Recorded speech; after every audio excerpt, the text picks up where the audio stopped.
رب اشرح لي صدري ويسر لي أمري واحلل عقدة من لساني يفقهوا قولي أعوذ بالله من الشيطان اللعين الرجيم بسم الله الرحمن الرحيم الحمد لله رب العالمين الحمد لله كما هو أهله الصلاة والسلام على سيدنا ونبينا طبيب قلوبنا وشفيع ذنوبنا سيدنا وسيد الثقلين جد الحسن والحسين أبي القاسم محمد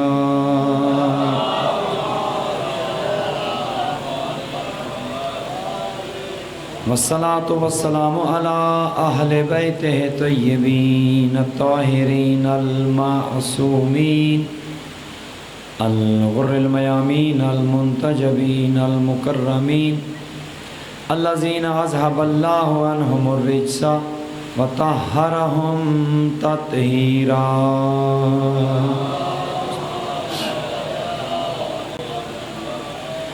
رحمت اللہ علی احبابہم و اصحابہم و شیعتہم و محبیہم اجمعین ولعنت اللہ علی اعدائہم و قاتلیہم و ظالمیہم من الآن الى قیام یوم الدین اما بعد فقد قال الرحمن فی کتاب الفرقان وقولہ الحق وهو أصدق الصادقين بسم الله الرحمن الرحيم وإذ ابتلى إبراهيم ربه بكلمات فأتمهن قال إني جاعلك للناس إماما قال ومن ذريتي قال لا ينال أحد الظالمين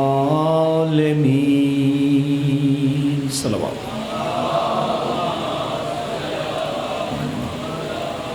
دعا ہے خداوند منان آپ تمام آزاداران سید الشہداء کا غریب کربلا کی صف عذاب پرانہ عبادت شمار فرمائے۔ آپ کے دلوں میں جو حاجات ہیں خدا سب حاجات کو پورا فرمائے، بیماروں کو شفا حاصل ہو، مقروض مومنین کے قرض ادا ہوں، تنگ دست مومنین کے مال و رزق میں وسعت ہو۔ میاں برادران کی یہ عظیم کاوش محنت سعی مالک اپنے بارگاہ میں عبادت شمار فرمائے، ان کے مرحومین کی مغفرت فرمائے، مال و رزق میں وسعت عطا فرمائے۔ خدا ہمارے زمانے کے امام کے ظہور میں تعجیل فرمائے، اپنی ان تمام دعاؤں کی قبولیت کے لیے بلند تر صلوات۔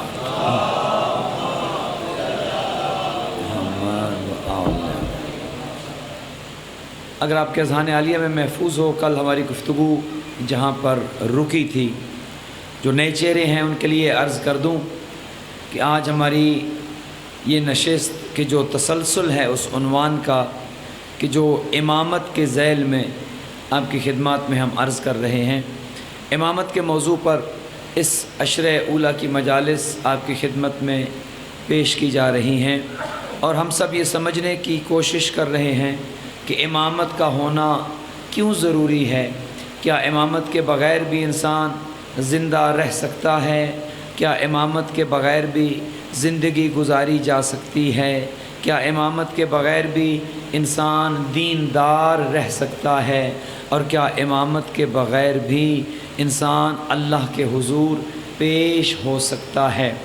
کل ہماری گفتگو یہاں تک پہنچی کہ امامت شروع ہوئی تھی حضرت ابراہیم خلیل اللہ علیہ السلام سے۔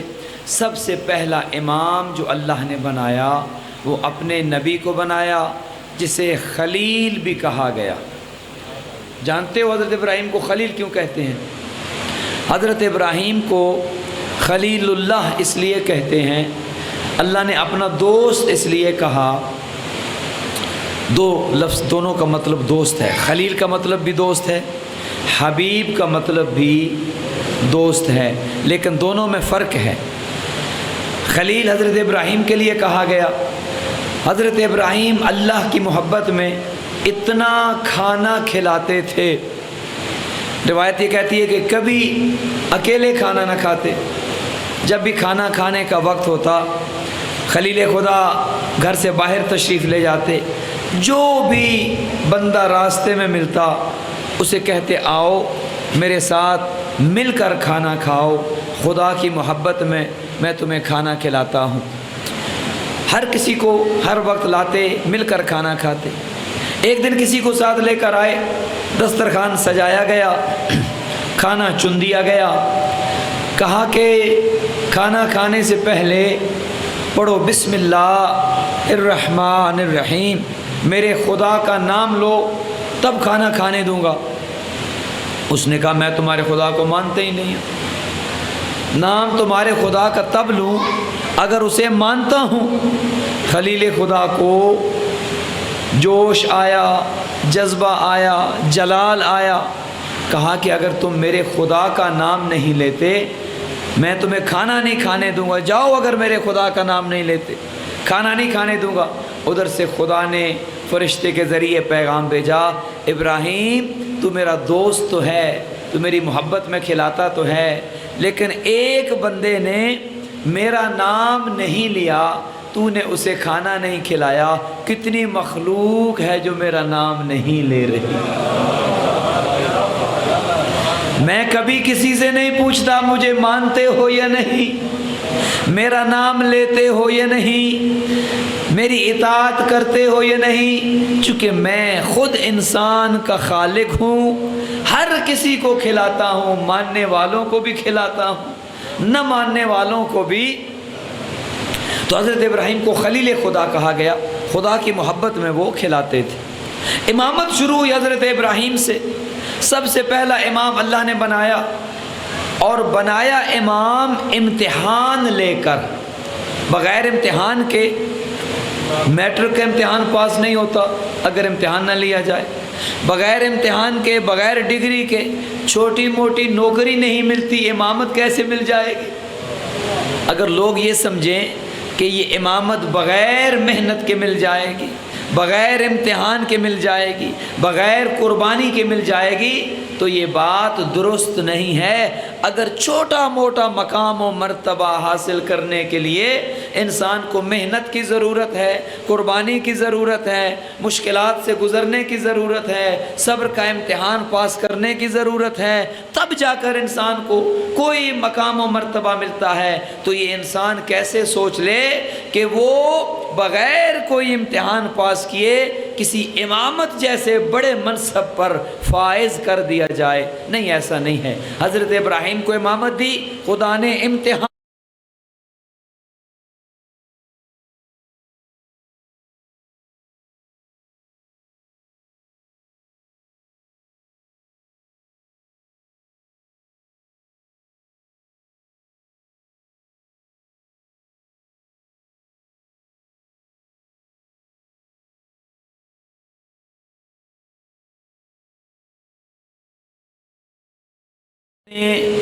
ذکر کرنا شروع کر دیا، سبوحن قدوسن رب الملائکۃ والروح۔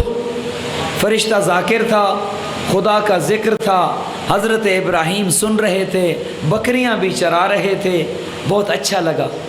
جیسے آپ کے سامنے مولا علی کا قصیدہ پڑھا جائے، مولا کی فضیلت کی جائے، اہل بیت کی شان بیان کی جائے، خدا کی توحید بیان کی جائے، نبی کا مقام بیان کیا جائے، آپ خوش ہو جاتے ہیں اور آپ کہتے ہیں کہ پھر پڑھیں۔ اسی طرح حضرت ابراہیم خوش ہوئے فرشتے کے ذکر کو سن کر، جو کہہ رہا تھا پاک ہے میرا اللہ، سبوح قدوس، تسبیحیں اس کے لیے، تمام تر تعریفیں اس کے لیے، تمام تر عبادتیں اس کے لیے۔ یہ قصیدہ سن کر خلیل خدا خوش ہوئے۔ ذاکر کوئی عام نہیں تھا، ذاکر فرشتہ تھا، بھیجا تھا خدا نے، لینا تھا امتحان۔ حضرت ابراہیم کو جب یہ ذکر اچھا لگا، فرشتے سے کہا ذرا ول پڑھ۔ توجہ کر رہے ہیں؟ اب خدا نے امتحان لینا تھا، فرشتے نے کہا کہ اب تک تو پڑھ رہا تھا اپنی مرضی سے، اب تم نے کہا ہے کہ ول پڑھو، اب مفت میں نہیں پڑھوں گا، اب کچھ دو گے تو پڑھوں گا۔ حضرت ابراہیم نے کہا جی میرے پاس نہ پیسہ ہے نہ مال ہے، یہ میری کل جائیداد ہے، یہ بکریاں جو چرا رہا ہوں، چلے میں تمہیں کچھ بکریاں دے دیتا ہوں، یہ رکھ لے اور میرے خدا کا ذکر کر۔ دیکھیں یہ جنہیں ذکر سے محبت ہوتی ہے نا، وہ پھر اپنا نہ مال دیکھتے ہیں، نہ جان دیکھتے ہیں، نہ پیسہ دیکھتے ہیں۔ یہ دیکھیے دنیا میں کون سی جگہ ہے جہاں آج غریب کربلا کا عشرہ نہیں ہو رہا؟ لوگ جائیدادیں بیچ کر مجلسیں کراتے ہیں، زمینیں بیچ کر مجلسیں کراتے ہیں، اپنی جمع پونجی سال کی لگا دیتے ہیں تاکہ غریب کربلا کا ذکر کر۔ عشق ہے نا اس ذکر سے۔ حضرت ابراہیم کو بھی عشق تھا، فرشتے سے کہا پھر پڑھو، اس نے کہا اب تک تو پڑھ رہا تھا اپنی مرضی سے، اب ہے تمہاری فرمائش، کیا دو گے؟ حضرت ابراہیم نے کہا میرے پاس تو یہ بکریاں ہیں۔ کہا اچھا کچھ بکریاں دے دو پھر پڑھتا ہوں۔ حضرت ابراہیم نے بکریاں دی، فرشتے نے پھر قصیدہ پڑھا، سبوح قدوس رب الملائکۃ والروح، پڑھتا گیا، پھر ایک مقام پر آ کر فرشتہ چپ ہو گیا۔ حضرت ابراہیم نے کہا چپ کیوں ہو گئے؟ کرتے رہو، قصیدہ پڑھتے رہو، ذکر کرتے رہو۔ کہا کہ جتنی نیاز تم نے دی تھی وہ ختم ہو گئی۔ لینا تھا امتحان، آیا تھا وہ تھا فرشتہ۔ حضرت ابراہیم نے کہا بتاؤ اور کیا لوگے؟ ان کا جی جو باقی بکریاں بچ گئی ہیں نا یہ بھی مجھے دے دو، اگر اتنا عشق ہے ذکر سے، اگر سننا چاہتے ہو تو۔ حضرت ابراہیم چونکہ سچے عاشق تھے، نہ عشق میں بناوٹ تھی نہ محبت میں بناوٹ تھی، کہا لے لو، بکریاں دے دی۔ فرشتے نے پھر ذکر شروع کر دی، سبوحن قدوسن رب الملائکۃ والروح۔ فرشتہ قصیدہ پڑھتا گیا، حضرت ابراہیم یقیناً واہ واہ کرتے رہے ہوں گے، سبحان اللہ کرتے رہے ہوں گے، ذکر سن کر، اپنے رب کا قصیدہ سن کر خوش ہو رہے ہوں گے۔ کچھ دیر کے بعد فرشتہ پھر چپ ہو گیا۔ اب کیوں چپ ہوئے ہو؟ کہا کہ یہ جو بکریاں تم نے دی تھی اتنا ذکر میں نے کر دیا، اب کچھ اور دو۔ کہا میرے پاس تو کچھ ہے نہیں، جو بکریاں تھیں وہ تو دے دی، اب میرے پاس کچھ نہیں ہے جو تمہیں دوں۔ ہاں اب میری اپنی جان ہے۔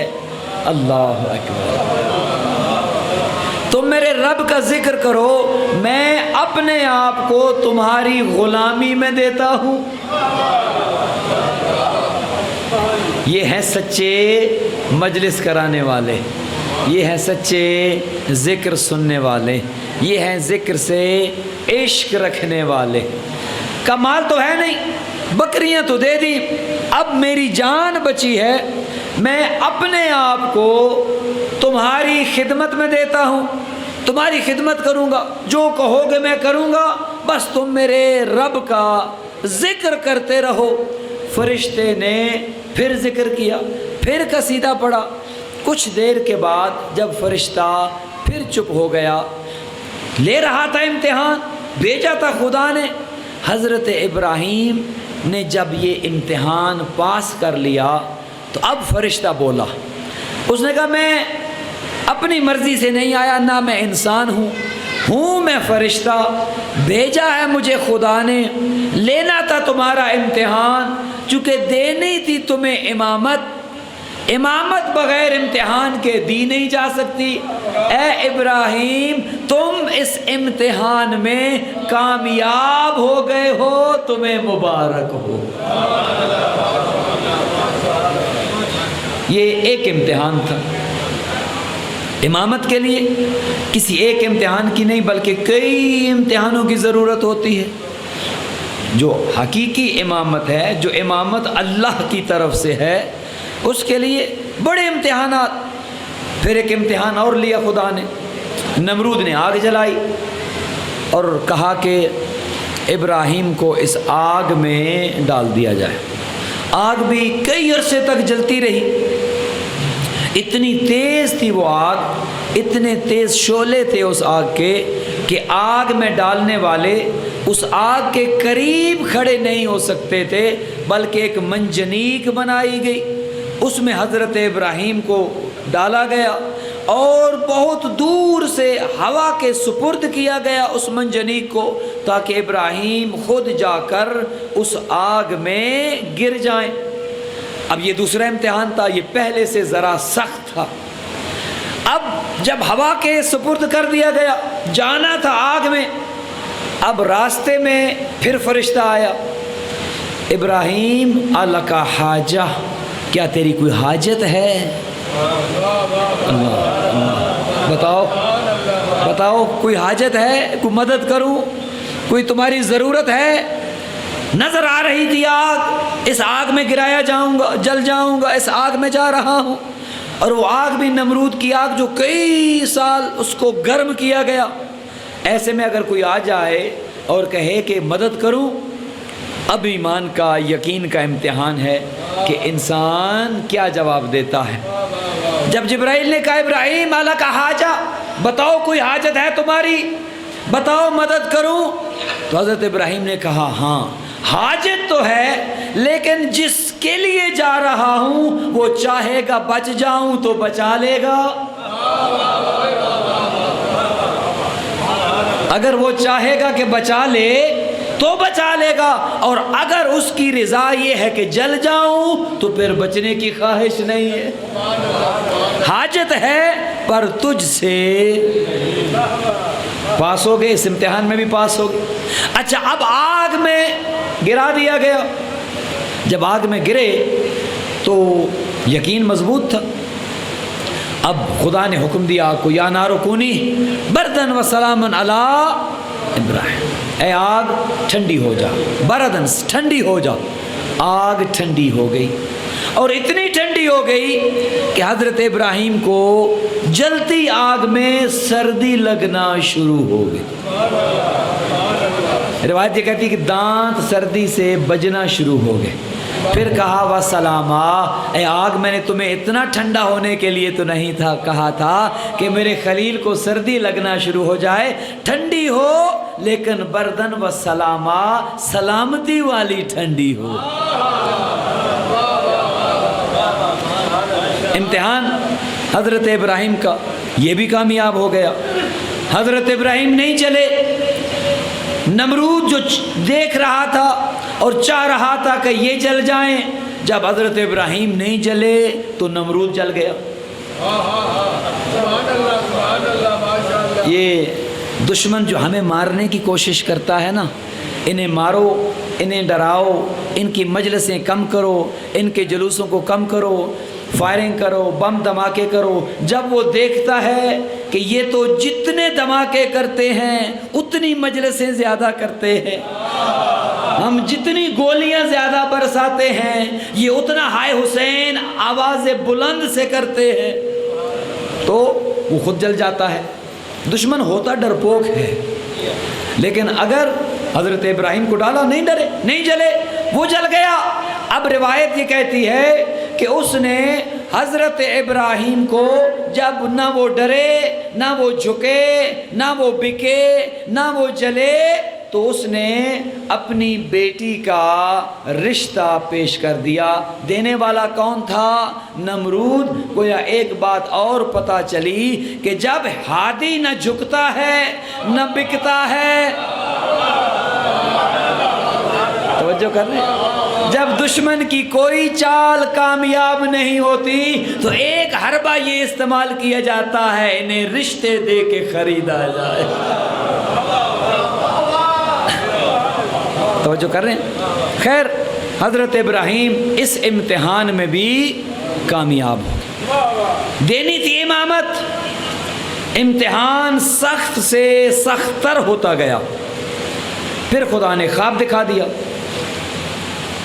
اور خواب یہ دکھایا کہ خلیل خدا اپنے بیٹے کو ذبح کر رہے ہیں۔ پہلے امتحان لیا تھا مال کا، بکریوں اس کے ذریعے، پھر امتحان کا ایک درجہ بڑھا، امتحان لیا جان کا، خود کو آگ میں ڈالا گیا۔ اب امتحان لیا اولاد کے ذریعے۔ مال کا امتحان بھی مشکل ہے، ہر کوئی نہیں دے سکتا۔ خدا کے نام پر، رسول کے نام پر، اہل بیت کے نام پر اگر خرچ کرنا پڑے تو ذرا دل جن کا ایمان کمزور ہو تنگ ہو جاتا ہے، اور جن کا ایمان کمزور نہ ہو وہ دل کھول کر خرچ کرتے ہیں۔ جن کے صدقے مل رہا ہے انہی کے لیے تو خرچ کر رہے ہیں۔ جنہوں نے یہ دیا ہے ان کا ذکر کرائیں گے وہ اور دے گا۔ تو مال کے امتحان میں تو حضرت ابراہیم پاس ہو گئے، جان کا امتحان لیا جو سخت ہوتا ہے اس میں بھی کامیاب ہو گئے۔ اب سب سے سخت ترین امتحان اولاد کا امتحان ہوتا ہے۔ بڑے سے بڑا صابر بھی جب بات اس کی اولاد پہ آتی ہے تو وہ ہتھیار پھینک دیتا ہے، نہیں اب مجھ سے برداشت نہیں ہوتا، اب امتحان سخت ہے۔ خواب دکھایا گیا، حضرت ابراہیم نے بیٹے سے کہا یا بنیا انی ارا فی المنام انی اذبحک، بیٹا میں نے خواب میں دیکھا ہے کہ تمہیں ذبح کر رہا ہوں، فانظر ماذا ترا، بتاؤ تمہارا کیا خیال ہے۔ اب باپ کا بھی امتحان ہو رہا ہے، باپ بیٹے کا امتحان لے رہا ہے، ملنی ہے امامت۔ جب باپ نے کہا فانظر ماذا ترا، بیٹا بتاؤ تمہاری رائے کیا ہے، کیا سمجھتے ہو، تو بیٹے نے ایک جواب دیا یا ابت افعل ما تؤمر ستجدنی انشاءاللہ من الصابرین، بابا جو آپ نے دیکھا ہے وہ کر گزریں، آپ مجھے صبر کرنے والوں میں پائیں گے، ذرہ برابر شکایت نہیں کروں گا۔ آپ نے جو خواب دیکھا ہے مجھے محبت خدا میں ذبح کر رہے ہیں، کر دیں، آپ مجھے صابر پائیں گے۔ بیٹے کو ساتھ لیا، گھر سے نکلے۔ اب جب گھر سے نکلے تو شیطان آ گیا سامنے، ابراہیم یہ کیا ہو گیا ہے تمہیں؟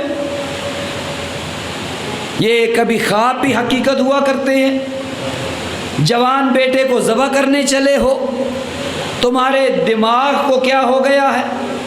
گویا جب بھی نبی کے دماغ پر کوئی حملہ کرتا ہے وہ کوئی اور نہیں شیطان ہوا کرتا ہے۔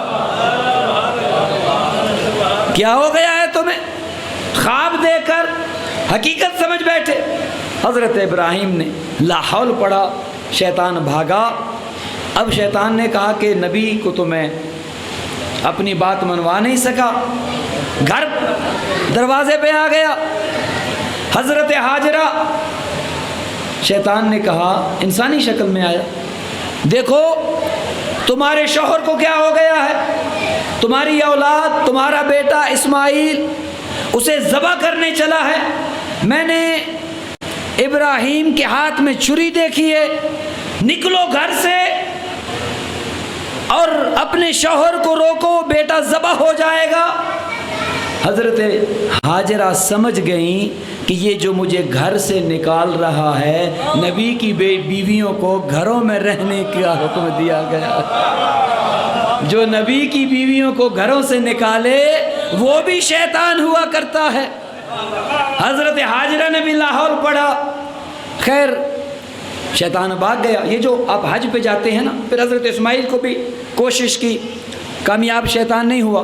یہ جو آپ حج پہ جاتے ہیں نا اور آپ جا کر وہ شیطان کی جو 3 دفعہ آیا تھا وہ 3 پلر بنے ہیں، وہ 3 پلر ان کو آپ کنکریاں مارتے ہیں، یعنی چھوٹے شیطان کو کنکریاں مار رہے ہیں جس نے حضرت اسماعیل کو گمراہ کرنا چاہا معاذ اللہ، پھر آپ منجھلے شیطان کو کنکریاں مارتے ہیں، پھر آپ بڑے شیطان کو کنکریاں مارتے ہیں۔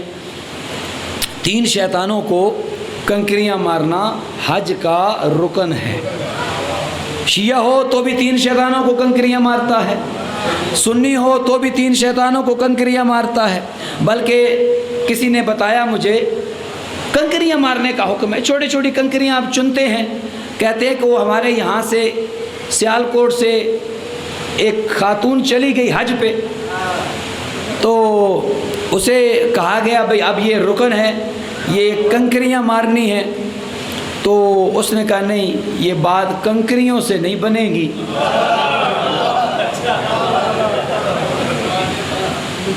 ہاں بات کنکریوں سے۔ اس نے اپنی چپل اتار لی اور شیطانوں کی خوب ٹھکائی کی اور ساتھ کہہ رہی تھی انہن پتہ لگے فاطمہ سیالکوٹوں آئی ہے۔ خیر حضرت ابراہیم اس امتحان میں بھی کامیاب ہو گئے، شیطانوں سے آگے نکل گئے. آگے جا کر بیٹے کو لٹایا, ہاتھ میں چھری رکھی, اپنی آنکھوں پر پٹی باندھی, بیٹے کے ہاتھ پاؤں باندھے, چھری گلے پر رکھ دی. اللہ اکبر. اللہ, کتنا بڑا امتحان ہے. باپ اپنے بیٹے کے گلے پر چھری رکھ کر اپنے عشق کا امتحان دینے چلا ہے. اللہ اکبر. لیکن فرق ہے اس امتحان میں. اللہ اکبر. جو امتحان خلیل خدا دے رہا ہے آنکھوں پر پٹی باندھ کے دے رہا ہے, بیٹے کے ہاتھ پاؤں باندھ کر دے رہا ہے. خیر رکھ دی, چھری کو حرکت دی. چھری کو جب حرکت دی تو خدا نے جنت سے دمبا بھیجا. اب یقین ابراہیم کا دیکھنا تھا. چھری کے نیچے دمبا آیا. جب حضرت خلیل خدا نے چھری کو حرکت دی تو اسماعیل کی بجائے دمبا ذبح ہوا, نیچے سے ابلتا ہوا خون نکلا. خلیل خدا خوش ہو گئے, میری قربانی قبول ہو گئی. ادھر سے فرشتہ آیا, ابراہیم قد صدقت الرؤیا, تم نے خواب سچ کر دکھایا ہے, لیکن دیکھو یہ قربانی کوئی بڑی قربانی نہیں ہے. وفدیناہ بذبح عظیم, ہم نے اس قربانی کو ایک بڑی قربانی سے بدل دیا ہے. اے ابراہیم, تم سے ہم نے تمہارا مال مانگا, تم نے دیا, ہم نے تمہیں بکریاں واپس کر دی. ہاں, تمہارا مال واپس کر دیا, تم امتحان میں کامیاب ہوئے. تم نے ہمیں جان دی, ہم نے تمہیں جان واپس کر دی. تم نے ہمیں اولاد دی, ہم نے تمہاری اولاد تمہیں واپس کر دی. امتحان میں کامیاب ہو گئے ہو, امامت ہم تمہیں دے رہے ہیں, لیکن تمہاری امامت کا بچپنا ہے. تم نے جو دیا وہ مال تھا وہ بھی واپس کیا, تم نے جان دی ہم نے وہ بھی واپس کی, تم نے اولاد دی ہم نے وہ بھی واپس کی. جو بڑی قربانی والا آئے گا وہ مال دے گا, ہم وہ بھی رکھ لیں گے. وہ جان دے گا, ہم وہ بھی رکھ لیں گے. ابراہیم, تم پر امامت کا بچپنا ہے, اس پر امامت کی جوانی ہوگی. تمہارا مال تمہیں واپس کر رہے ہیں. جب وہ امتحان دے گا, مال دے گا, رکھ لیں گے, جان دے گا, رکھ لیں, اولاد دے گا, اللہ اکبر. بلکہ اس سے بڑھ کر جملہ عرض کروں, بیٹی کی کانوں کے گوشوارے دے گا, واپس نہیں کروں گا, رکھ لوں گا. کیوں؟ وفدیناہ بذبح عظیم, بڑی قربانی ہے. وہ اپنی بہنوں کے سروں کی چادریں دے گا. ابراہیم, میں رکھ لوں گا, اس پر امامت کی جوانی ہوگی, وہ جو دے گا میں رکھ لوں گا. اللہ اکبر. اور پھر اس دینے والے نے جو جو دیا خدا رکھتا گیا. اللہ اکبر. نہ اس نے دینے میں بخل کیا. اللہ اکبر. اولاد کا امتحان بہت مشکل ہے, جان کا امتحان بہت مشکل ہے. اللہ اکبر. کبھی علی اکبر جیسا کڑیل جوان خدا کو دیا, کبھی قاسم جیسا 13 سالہ نوخیز خدا کو دیا, اور کبھی جانتا تھا میری 4 سالہ سکینہ کو تماچے لگیں گے. اللہ اکبر. غریب ہو گیا تھا, امتحان سخت تھے, لیکن دینے کی ہمت بہت تھی. امتحان دینے کے لیے مدینہ سے نکلے تھے. اللہ اکبر. حر نے راستہ روک لیا تھا, کہا تھا اے عباس, حر کا لشکر پیاسا ہے, انہیں پانی پلاؤ. کتنا کریم تھا امام, جو راستہ روک رہا ہے, کہا عباس ان کا پانی ختم ہو گیا ہے, حر کو بھی پانی پلاؤ, حر کے سپاہیوں کو بھی پانی پلاؤ. اور پھر کہا عباس اپنے مشکیزوں کے منہ کھول دو, حر کے جانوروں کو بھی پانی پلاؤ. اور دیکھو عباس, زمیندار لوگ بیٹھے ہیں, عباس جانور جب پانی پیتا ہے نا تو ایک مرتبہ سیر ہو کر نہیں پیتا, منہ رکھتا ہے، تھوڑا سا پانی پیتا ہے، منہ ہٹا لیتا ہے، پھر پیتا ہے، پھر ہٹا لیتا ہے۔ عباس جب تک ان کے جانور جی بھر کے پانی نہ پی لیں تم پانی نہ ہٹانا۔ اللہ اکبر۔ پانی پلانا شروع کیا گیا۔ راوی کہتا ہے کہ ایک شخص دور سے آ رہا تھا، کبھی اٹھتا تھا کبھی گر جاتا تھا، اتنا پیاسا تھا، پھر اٹھتا تھا پھر گر جاتا تھا۔ عباس حر کے لشکر کو پانی پلا رہے تھے کہ غریب کربلا کی نگاہ پڑی اس آنے والے پر۔ ایک مشکیزہ خود اٹھایا، ہاتھوں میں لیا، حر کے اس سپاہی کی جانب چلے، اسے کہا اپنے ہاتھ بڑھاؤ، میں پانی ڈالتا ہوں، تم پانی پی لو۔ اس نے ہاتھ بڑھائے، پیاسا تھا، ہاتھ کانپنا شروع ہو گئے۔ کہا نہیں، آرام سے پیو، مجھے کوئی جلدی نہیں ہے، جب تک تمہاری پیاس نہ بجھے گی میں پانی نہیں ہٹاؤں گا۔ میں رو کر عرض کروں گا، اتنا کریم امام جو دشمنوں کو بھی پانی پلائے، اس امام کو پیاسا مارا جائے، اس امام کے بچوں کو پیاسا مارا جائے۔ عزاداروں، آ گئی شب عاشور، اور کہتا ہے میں اہل بیت کے خیموں سے ذرا دور ٹہل رہا تھا، لیکن میرا دل تھا، میرا جگر تھا کہ کٹ رہا تھا، چونکہ مجھے ادھر سے چھوٹے چھوٹے بچوں کی آوازیں آ رہی تھی۔ بچے رو رو کے کہتے تھے العطش، ہائے پیاس، ہائے پیاس نے مار دیا۔ عزاداروں، حر کا کلیجہ کٹ رہا تھا۔ عمر سعد کے خیمے میں آیا، بتاؤ کل کیا ہوگا۔ حر کو امید تھی شاید جنگ ٹل جائے، شاید جنگ نہ ہو۔ یہ ظالم کہتا ہے نہیں، کل ایک مرد کو بھی نہیں چھوڑیں گے، مردوں کو قتل کر دیں گے، ان کی عورتوں کو قیدی بنا لیں گے۔ عزاداروں، جب حر کو یقین ہو گیا کہ اب یہ جنگ ٹل نہیں سکتی، کہتا ہے میں اپنے آپ کو جنت اور جہنم کے درمیان دیکھ رہا ہوں، اور ادھر رہے گا تو جہنم ہے، آقا کے پاس چلے جائے گا تو سرخرو ہو جائے گا۔